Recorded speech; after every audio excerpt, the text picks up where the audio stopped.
Hello दोस्तों, आज हम पढ़ने वाले हैं सॉइल का थ्री फेज डायग्राम।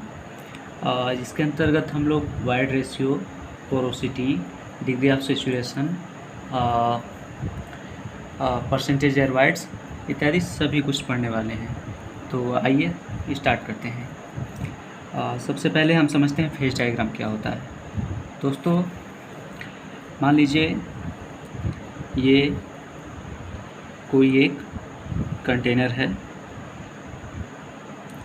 जिसमें हमने पूरी सॉइल भरी है। इसमें ये सॉइल के कण हैं छोटे छोटे। पूरी तरह से ये सॉइल से भरी हुई है।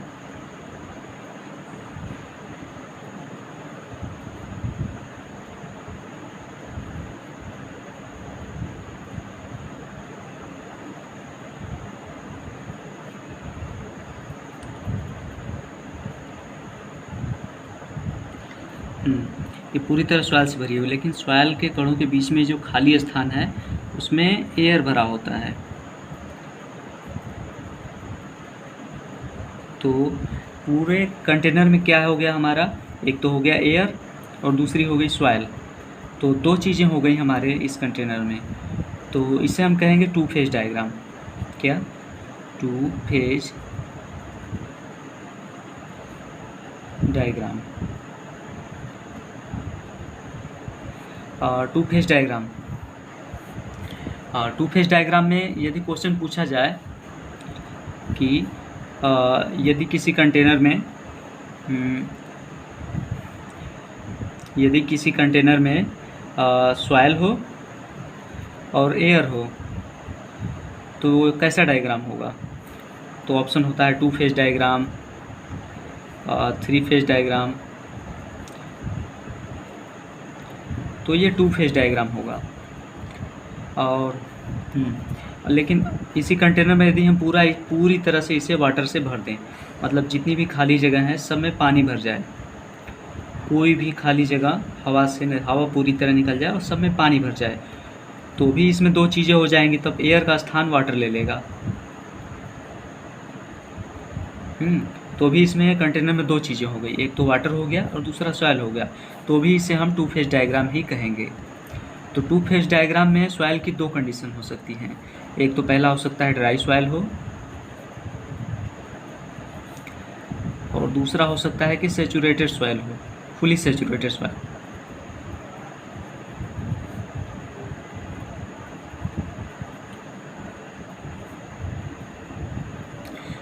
तो ड्राई सॉइल होगी तो भी टू फेज डायग्राम बनेगा, फुली सैचुरेटेड सॉइल होगी तो भी फुल टू फेज डायग्राम ही बनेगा। तो ये थ्री फेज डायग्राम कब बनता है? यदि कंटेनर में हम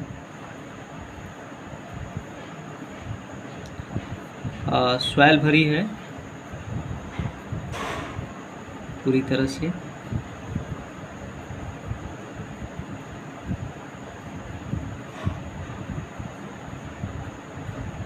इसमें हम पानी मिलाते हैं, लेकिन पानी कुछ ही परसेंट मिलाते हैं। मान लीजिए यहाँ तक हमने पानी भर दिया, इसे यहाँ तक हमने पानी भरा, तो अब क्या हो गया, कंटेनर की आधी मिट्टी गीली हो गई और आधी मिट्टी ऊपर की सूखी है। मतलब सूखी वाली मिट्टी में जो खाली जगह है, वाइड्स हैं, उनमें क्या है, एयर है। और नीचे क्या है, जो खाली जगह थे उसमें वाटर भर गया। और सॉइल के पार्टिकल्स तो पूरे कंटेनर में हैं ही।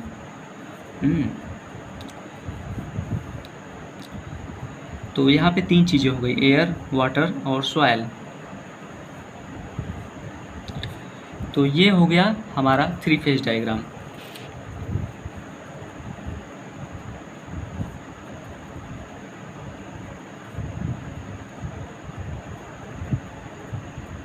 थ्री फेज डायग्राम में कंटेनर में एयर, वाटर और सॉइल तीनों होते हैं।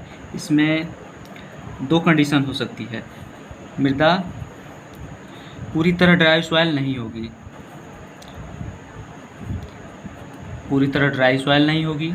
और पूरी तरह सैचुरेटेड सॉइल भी नहीं होगी।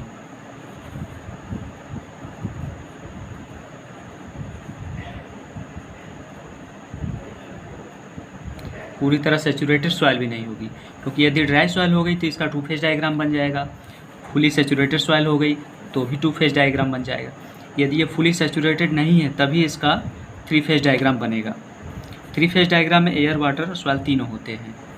तो इसी से संबंधित कुछ टेक्निकल टर्म्स होते हैं, आइए उन्हें अब हम देखते हैं।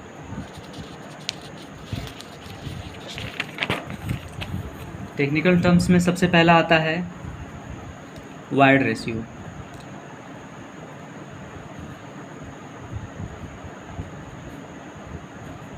वाइड रेशियो को डिनोट करते हैं ई से। तो इसका फार्मूला होता है volume of wires upon volume of soil solids. मतलब फेज डायग्राम में वॉल्यूम ऑफ वायर्स के जितना आयतन है upon volume of soil solids, मृदा कणों का जो आयतन है उसके अनुपात को हम कहते हैं वाइड रेशियो। तो वाइड रेशियो, अब देखिए दोस्तों, वाइड रेशियो में क्या है, वॉल्यूम ऑफ वायर्स, किसी भी मृदा में वॉल्यूम ऑफ वायर्स का मान कभी भी 0 नहीं हो सकता है, क्योंकि सॉइल है तो उसमें कुछ ना कुछ वायर्स होगा ही, तो 0 कभी नहीं हो सकता। तो यदि वॉल्यूम ऑफ वायर्स 0 नहीं हो सकता है तो वाइड रेशियो का मान भी कभी भी 0 नहीं हो सकता है। और दूसरा, वॉल्यूम ऑफ वायर्स जो है, volume of wires volume of soil solid से ज़्यादा भी हो सकता है, इसके बराबर भी हो सकता है, इससे कम भी हो सकता है, क्योंकि VS क्या है, मृदा कणों का ही आयतन है। वायर्स जो है इससे कणों के आयतन से ज़्यादा भी हो सकते हैं, बहुत ही हल्की मृदा हो, यदि ज़्यादा कॉम्पैक्टेड ना हो तो वायर्स ज़्यादा भी हो सकते हैं, बराबर भी हो सकते हैं, और ज़्यादा कॉम्पैक्टेड है तो वॉल्यूम ऑफ सॉइल सॉलिड से कम भी हो सकते हैं। तो ये जो है, अगर ये वॉल्यूम ऑफ वायर्स बराबर हो जाएंगे VS के, तब E का मान 1 हो जाएगा, और यदि वॉल्यूम ऑफ वायर्स ज़्यादा हो जाएंगे VS से, तब E का मान 1 से ज़्यादा हो जाएगा। तो इस तरह हम देखते हैं फाइनली कि E की वैल्यू 0 से ज़्यादा कुछ भी हो सकती है, लेकिन 0 नहीं होगी। वाइड रेशियो की वैल्यू 0 नहीं होगी, लेकिन 0 से ज़्यादा कुछ भी हो सकती है, 1 से ज़्यादा भी हो सकती है। परसेंटेज में कहें तो 100% से भी ज़्यादा हो सकती है। तो इस पे क्वेश्चन पूछे जाते हैं कि वाइड रेशियो की वैल्यू क्या होगी, 0 के इक्वल होगी, 1 के इक्वल होगी जी, 1 से कम होगी, 1 से ज़्यादा होगी, ऐसे ऐसे 4 विकल्प मिलेंगे, जिसमें ये वाला विकल्प हमारा सही हो जाएगा। और दूसरी टर्म है पोरोसिटी।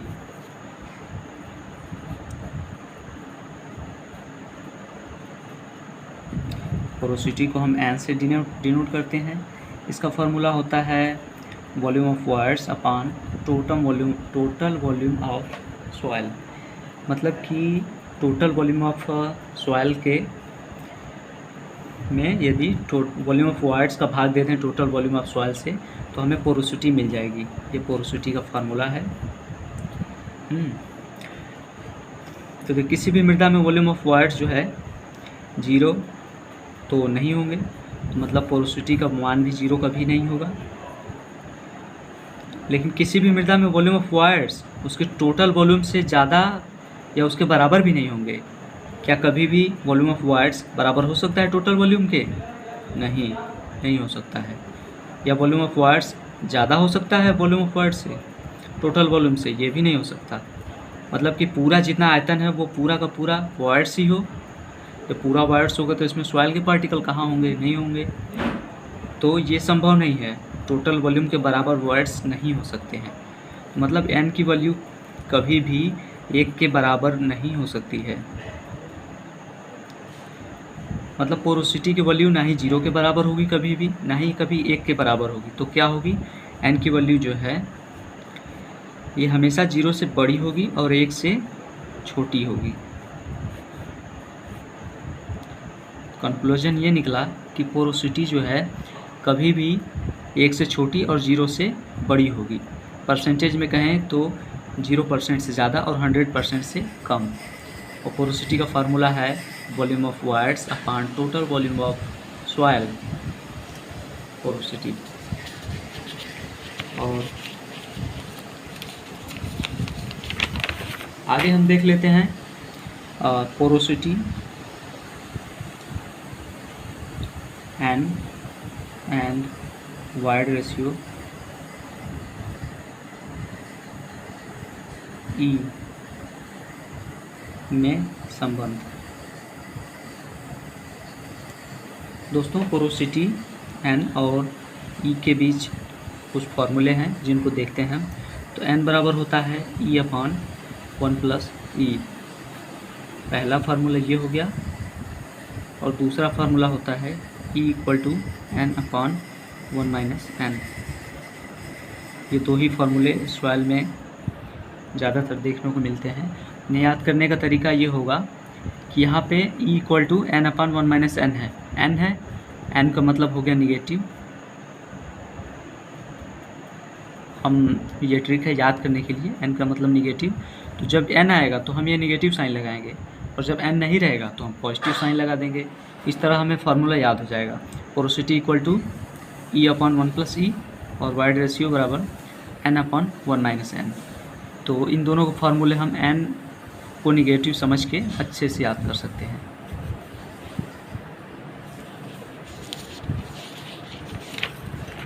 वाइड रेशियो पोरोसिटी हो गया। अब आते हैं तीसरा, हम डिग्री ऑफ सेचुरेशन पे। डिग्री ऑफ सेचुरेशन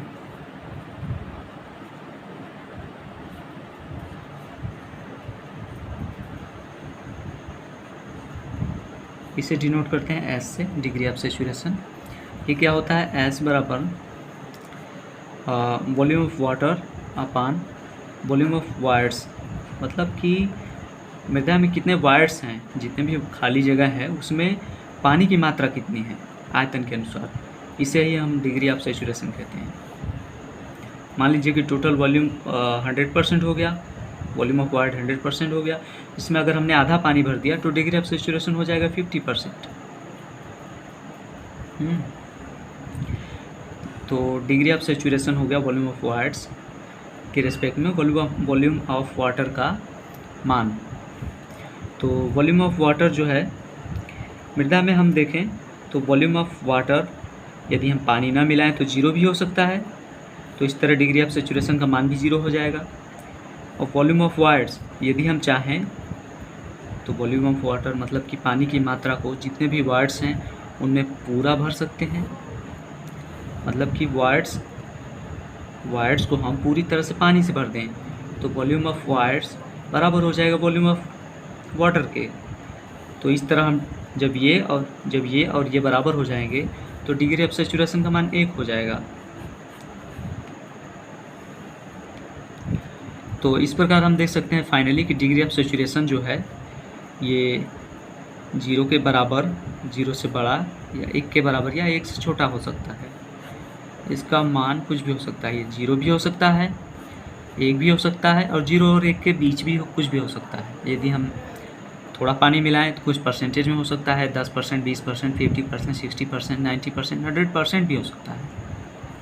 तो ये हो गया डिग्री ऑफ सेचुरेशन। अगला टर्म है air content.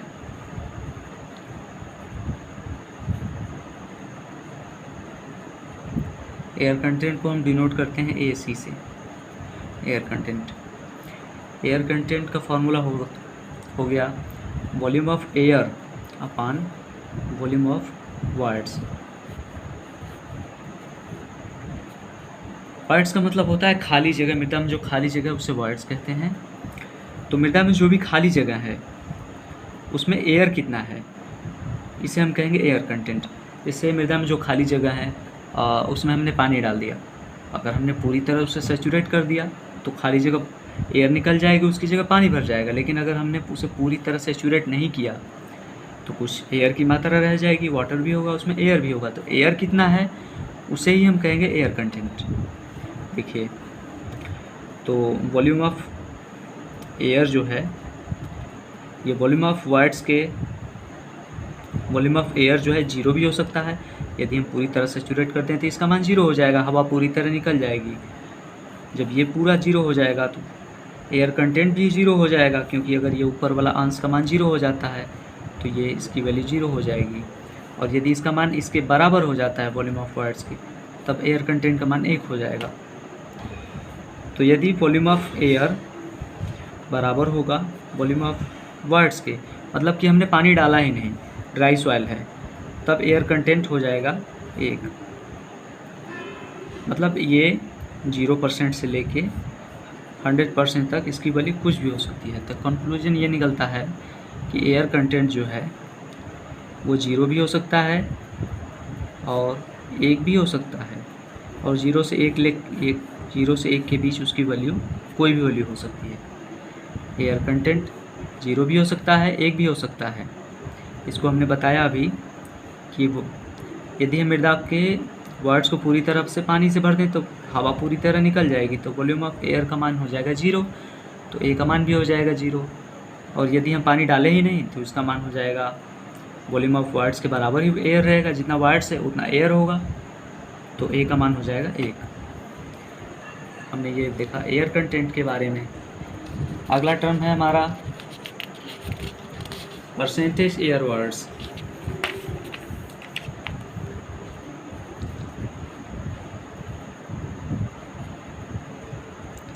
Percentage air words NA। Percentage wire same होता है, पोरोसिटी की तरह होता है। जैसे हमने पढ़ाया आपको, पोरोसिटी बराबर होता है volume of words upon total volume. मतलब टोटल वॉल्यूम के रेस्पेक्ट में कितने वर्ड्स हैं उसमें, उसे हम पोरोसिटी कहेंगे। तो सेम इसी तरह का फॉर्मूला है ये परसेंटेज एयर वर्ड्स का। NA बराबर हो गया, ये टोटल वॉल्यूम के रेस्पेक्ट में वॉल्यूम ऑफ एयर कितना है उसको डिनोट करता है। डिफरेंस केवल इतना है, वो टोटल वॉल्यूम के रेस्पेक्ट में यदि हम वॉल्यूम ऑफ वर्ड्स को देखें तो ये पोरोसिटी कहलाता है, और पूरे वर्ड्स में यदि एयर ही भरा हो, बिल्कुल भी पानी ना हो, तो उसमें हवा भरी होगी, तो इसे हम परसेंटेज एयर वर्ड्स कहेंगे।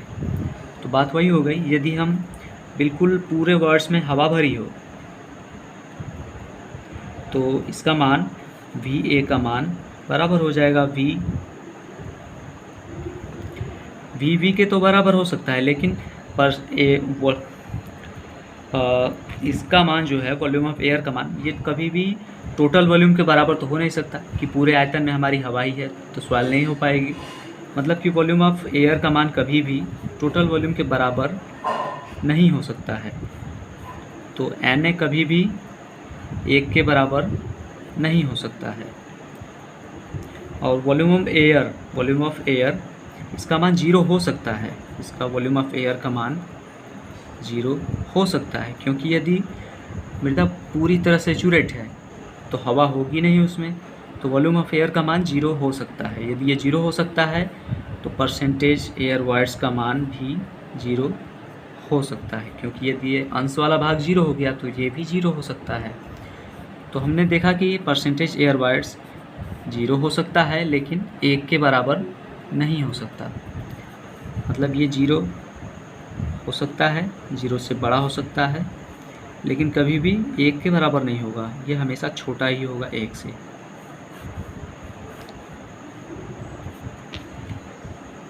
ये हो गया परसेंटेज एयर वर्ड्स। तो दोस्तों ये जो हम लास्ट में रिलेशन पढ़ रहे हैं परसेंटेज एयर वर्ड्स, ये 0 के बराबर, 0 से बड़ा होगा, लेकिन 1 से छोटा ही होगा। तो सभी टर्म्स का मैंने कैलकुलेशन बताया। तो इस पर डिपेंडेंट ऑब्जेक्टिव क्वेश्चन पूछ लेता है कभी कभी एग्जाम में, इसलिए ये इम्पोर्टेंट है हमारा। आइए एक बार हम फिर से रिवाइज कर लेते हैं।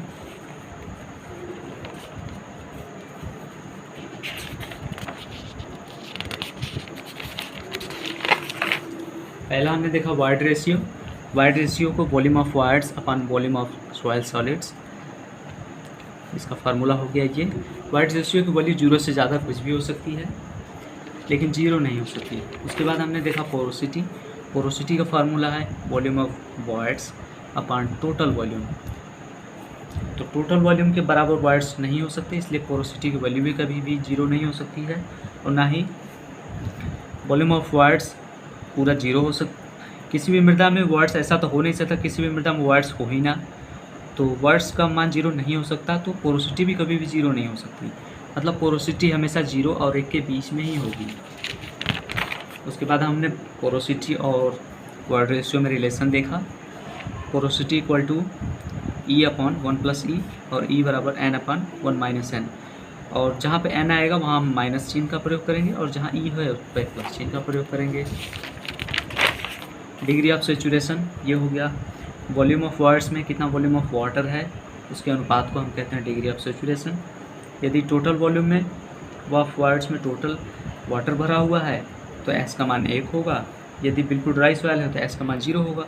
तो डिग्री ऑफ सेचुरेशन का मान 0 से लेके 1 के बीच में कुछ भी हो सकता है, 0 भी हो सकता है, 1 भी हो सकता है।